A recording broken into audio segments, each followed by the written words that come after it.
देना एक प्यारा सजनवा लिख देना लिख देना लिख देना एक प्यारा सजनवा लिख देना लिख देना लिख देना मेरे बाल गजानंद लिख देना बेटा भी लिखना बेटी भी लिखना बेटा भी लिखना बेटी भी लिखना लिख देना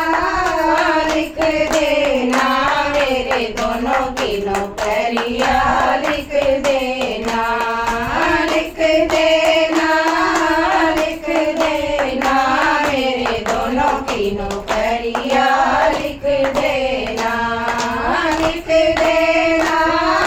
लिख देना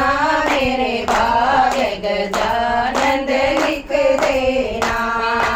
उम्र तू चाहे जितनी लिखना उम्र तू चाहे जितनी